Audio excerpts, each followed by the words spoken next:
안녕하세요. 저는 41살 여자입니다. 지지고 볶으며 죽고 못 사는 남편이 있고 그런 남편을 쏙 빼닮은 아들, 딸 하나씩을 두고서 사는 주부예요. 얘들은 아직 어리다 보니 손 가는 게 많아서 누구야 엄마로 사는 시간이 더 많은 주부랍니다. 저도 한때 꿈이란 게 있었고 해보고 싶어 하는 일이 있었는데요. 그걸 얼마 해보지도 못하고서 일을 그만두게 되었어요. 결혼을 하며 시어머니가 직장을 그만 다니라고 말씀을 하신 바람에 고민을 하다가 그 말을 따르기로 한 것이었죠. 단지 그 당시에는 남편한테 좀 더 집중을 하며 살고 싶었고, 그렇게 살아도 좋을 것이라고 생각을 했어요. 시어머니라는 존재가 그리 크게 와닿지는 않았지만, 일을 다니지 않았으면 좋겠다고 하는 그 무거운 말씀을 왠지 들어드려야만 할 것 같기도 했고요. 그렇게 저의 주부 생활이 시작되었고, 아이들을 하나씩 낳기 시작하면서는 엄마의 삶도 살게 되었네요.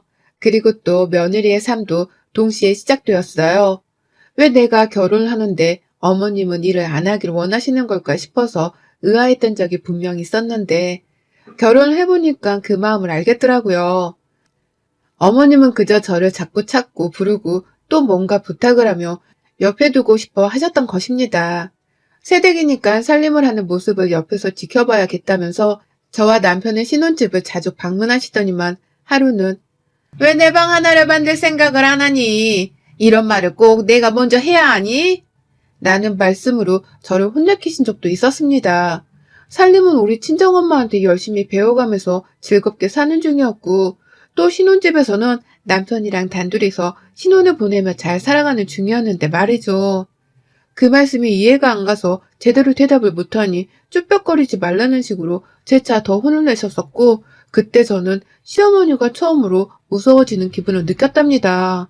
그 존재 자체가 무섭다기보다는 시어머니랑 내 사이가 이런 식으로 갈라져 가면 과연 내 남편이 날 끝까지 좋아라 해줄까 싶어서 그게 무서웠던 것이죠.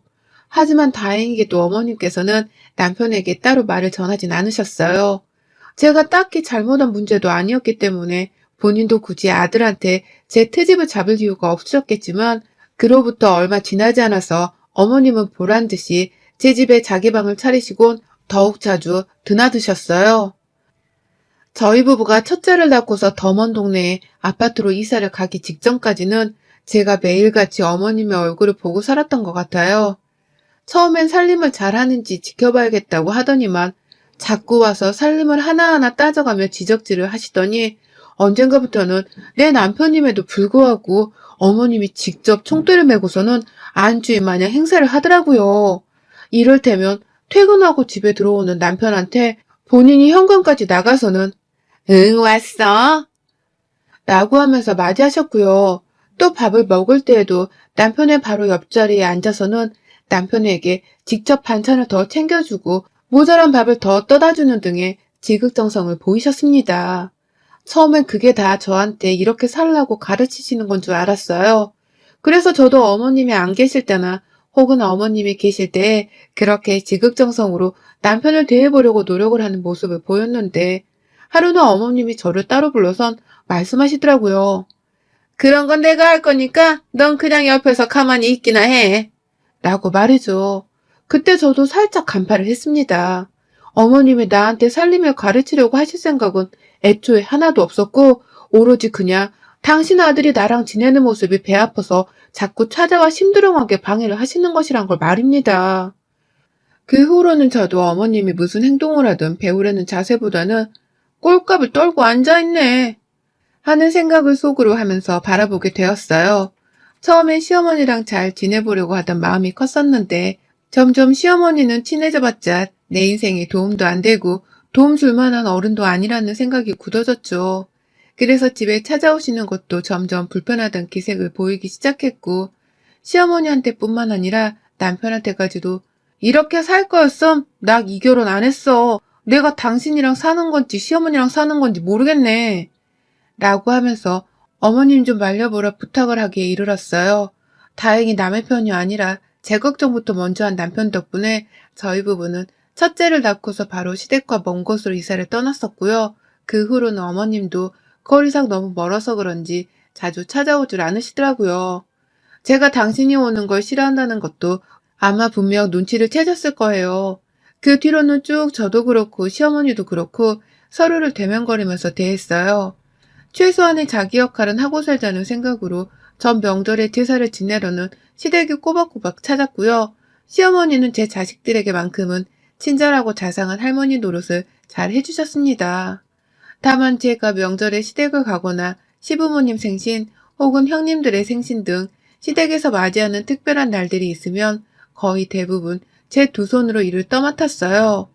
시어머니는 아이들에게 자상한 할머니셨고 남편과 시아버지께는 여전히 따뜻하거나 희생하는 어머니이고 아내였으나 저에게는 불호만 가득한 시어머니셨죠. 시댁에 가면 저는 엉덩이를 제대로 붙일 수 있는 시간적 여유조차 없었고 그래서 늘 고생을 하러 가는 길이라는 생각밖에 들지를 않았답니다.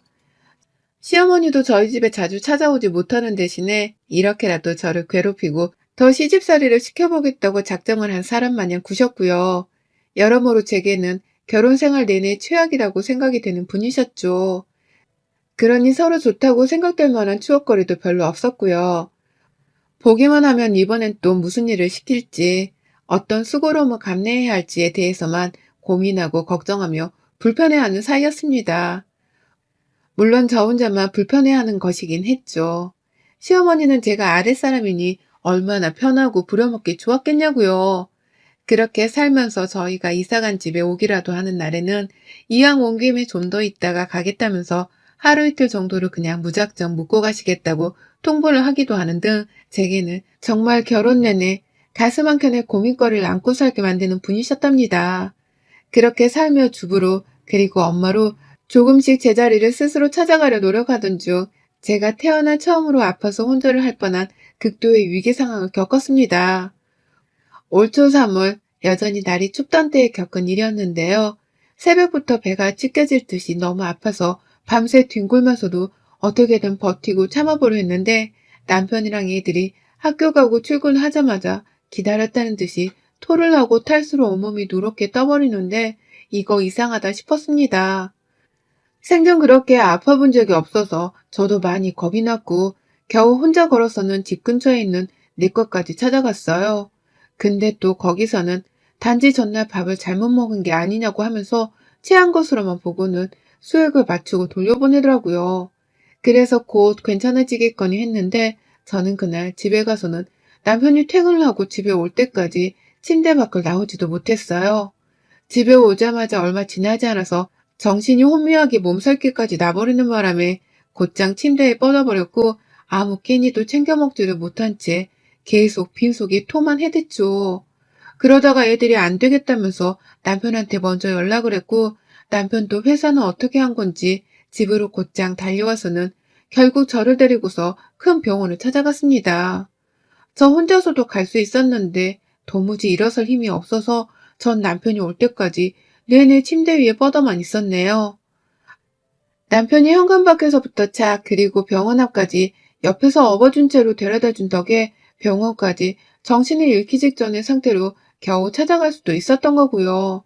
그렇게 가서 주사 맞고 정밀검사를 받으며 병원 안에서도 정말 정신이 없을 만큼 온갖 검사를 다 받고선 지쳐 누워있는데 남편은 제가 자는 줄 알았나 보더라고요. 옆에서 전화가 울리는데 그 전화를 바로 받더라고요. 보통 남편은 제가 시어머니를 불편하고 싫어하는 걸 아는지라 제 옆에서는 절대로 시어머니 전화를 받지 않거든요. 혼자 나가서 피해받거나 문자로 답장을 대신하곤 하는 사람이었습니다. 저 없을 때 자기 엄마랑 통화하고 연락을 주고받는 것까지는 저도 상관하지 않았고요. 그런데 남편은 잠시 방심을 하고서 그 전화를 받았고 수화기 너머로 제 귀에 똑똑히 들릴 만큼 시어머니의 꺼렁꺼렁한 목소리가 들렸어요. 걘 병원도 혼자 못 간다니? 라고 하면서 대뜸 화를 내는데 남편이 그제서야 혹여나 제가 들을까 싶었는지 수화기 소리를 낮추고선 슬며시 자리에서 일어나더라고요. 아, 그때 속으로 진짜 관뚜껑 열고 뛰쳐나온다는 게 이런 기분이구나 싶었습니다. 나는 아파 누워있는데 시어머니란 사람은 내가 혼자 병원도 못 간 것에 대해서 흉이나 볼 생각부터 하다니. 시어머니가 나에 대한 뒷담화를 하는 걸 들어버린 바람에 숨이 차오른 만큼 흥분을 했죠. 그러다 한참 뒤 남편이 돌아왔고 저를 옆에서 계속 간호하다가 잠시 나가더라고요. 화장실이라도 간 듯 했어요. 그때 저는 눈을 떴고 제 베개 옆에 아무 생각 없이 놓고 간 걸로 보이는 남편의 핸드폰이 눈에 들어왔죠. 지체할 것도 없이 핸드폰을 확인했고 확인을 하자마자 카톡 맨 상단에 있는 시어머니의 카톡 문자를 확인했어요. 죽을 병 아니면 걔는 그냥 두고 얼른 집에 가. 너 내일 출근해야 하는데 걔 때문에 네가 뭔 고생이니?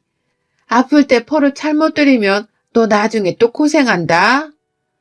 라고 보내놨더라고요. 배우자가 아프다는데 지고 재고 따지면서 버릇을 들이고 말려하는 사람이 어딨나요?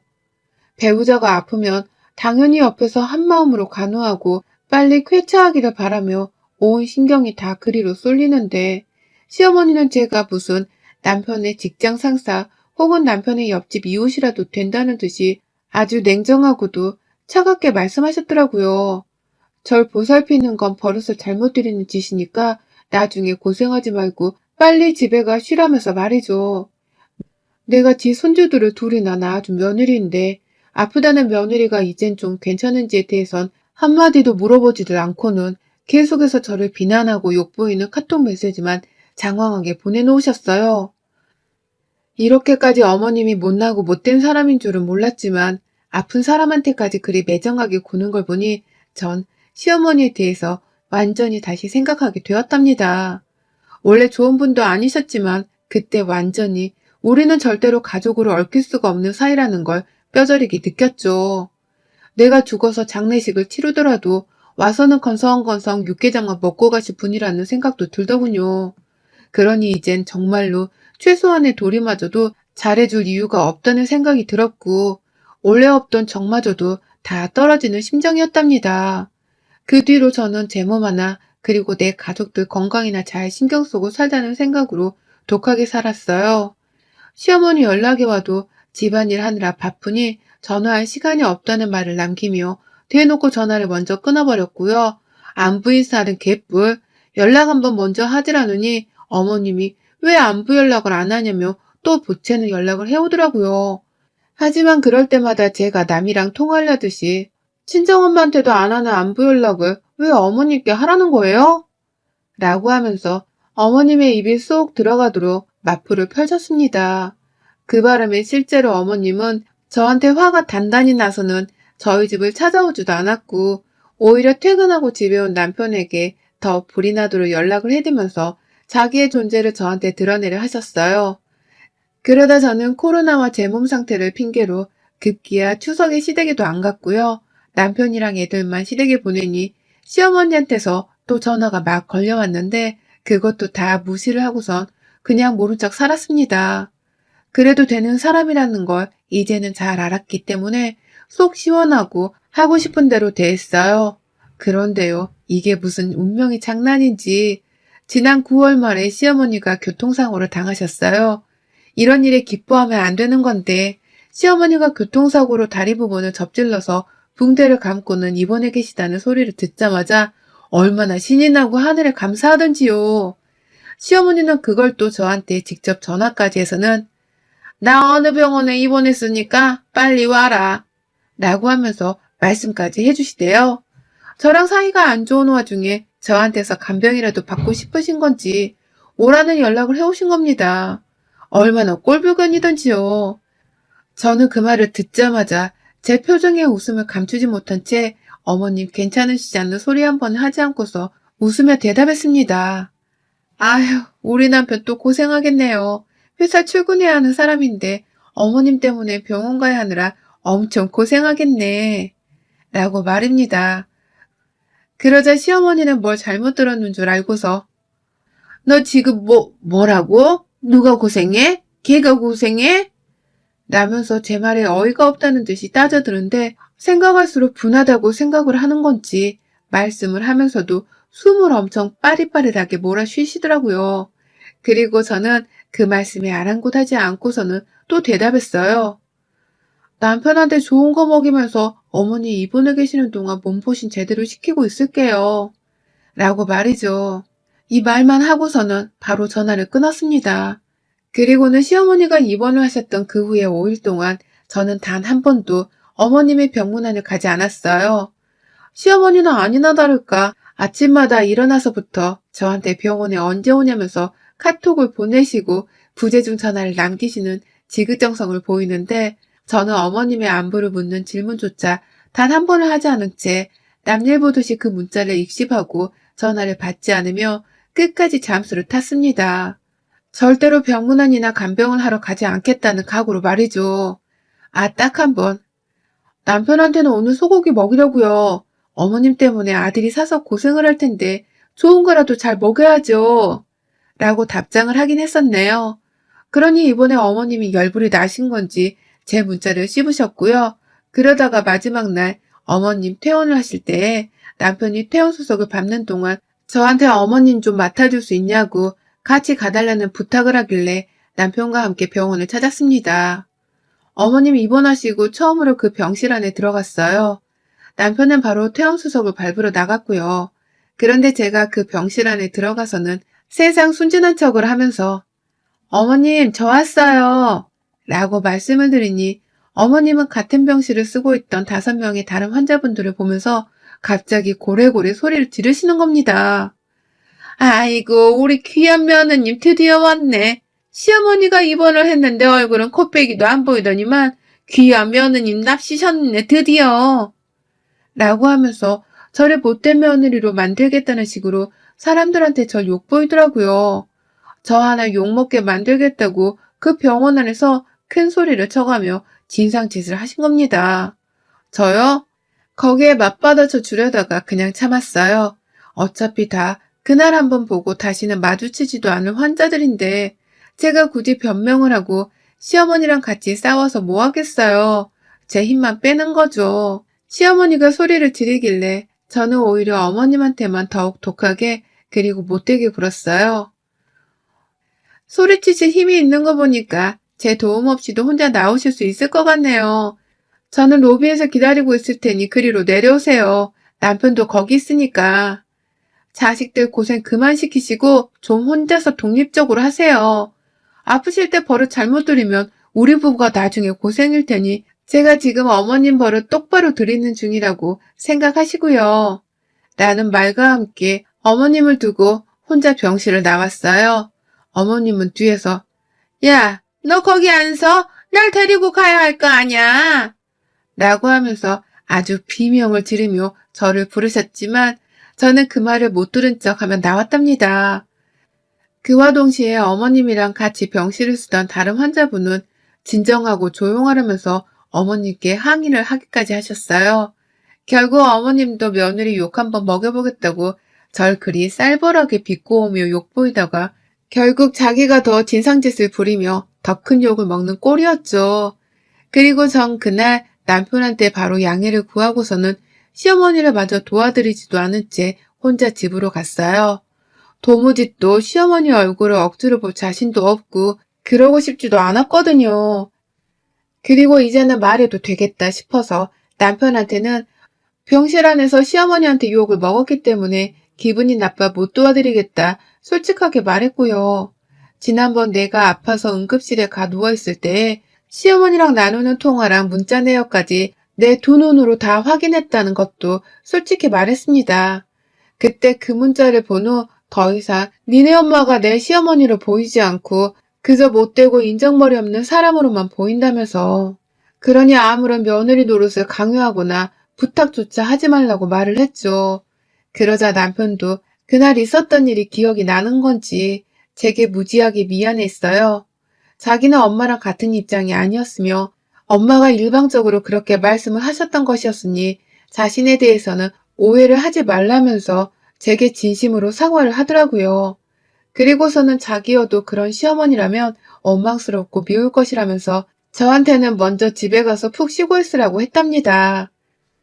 남편이라도 시어머니가 못해 처먹은 걸 알고서는 일이 제 마음을 헤아려주니 얼마나 다행이었는지 몰라요. 순순히 저를 보내준 남편 덕분에 저는 그날 시어머니고 뭐고 누군가의 뒤치다꺼리를 하지 않은 채 바로 집으로 돌아왔고요. 시어머니는 퇴원하고서 저희 집에 와 요양이라도 하려고 하셨던 건지 저한테 문자로 니네 집 간다. 갈 거다. 라고 계속 연락을 해오셨어요. 하지만 저는 그럴 일은 없을 것이라며 굳게 믿었고, 아니나 다를까 남편이 칼같이 시어머니를 시댁으로 돌려보내준 덕분에 시어머니는 더 볼 일이 없었답니다. 그날뿐만 아니라 그 후로도 시어머니는 2번 다시 저하고 연락도 못하고 얼굴도 못 보셨어요. 어머님은 병원에 있었던 일에 대해 마저 분풀이를 해야겠다 마음먹으신 건지 저한테 자꾸 전화를 걸어오시고 또 문자도 보내며 절 혼내려 하셨거든요. 전화를 안 받으니 너 내가 혼낼 줄 알고서 연락 안 받는 거지? 내 전화 당장 안 받아? 이 건방진 게 어디서 시어머니 전화를 자꾸 씹어? 라고 하면서 재차 문자를 보내셨고요. 하지만 제가 그 문자들을 다 익십하면서 나 몰라라 무시를 해버리니 어머님은 집까지 찾아갈 거라면서 또 말도 안 되는 협박을 하셨어요. 그리고 목발을 짚은 채로 택시까지 타시고서는 제 집 앞에 진짜로 찾아오기도 하셨습니다. 제가 오라 말씀을 드린 적도 없었는데 말이죠. 저 그날 시어머니가 밖에서 문 열어달라고 하시는 걸 거진 3시간이 넘도록 그냥 현관밖에 내버려둔 채 무시를 했고요. 남편한테 연락해서 시어머니 좀 보내버리라고 하니 남편이 이윽고 어머님께 연락을 하더라고요. 그리고 어머님은 아무 소리 없이 그냥 제 집 앞에서 사라지셨답니다. 밖에서는 자기 가슴을 퍽퍽 치면서 분해 죽으려고 하시는 울부짖음이 들려왔는데 저야 뭐 그런 소리는 뭐였든 간에 상관은 없었네요. 우리 엄마 가슴 찢어지는 것도 아니고 가족 같지도 않은 시어머니의 가슴이 찢어지는 소리일 텐데 제가 뭐 상관하겠어요. 어머님, 저는 이제 어머니 병문 아니고 안 보고 뭐고 아무것도 안 하고 또 안 보면 살 거예요. 뭐 평상시에도 우리 사이가 그리 좋지만은 않았지만 아프고 나서 겪었던 그날의 치욕은 제가 평생 잊지 못할 것 같습니다.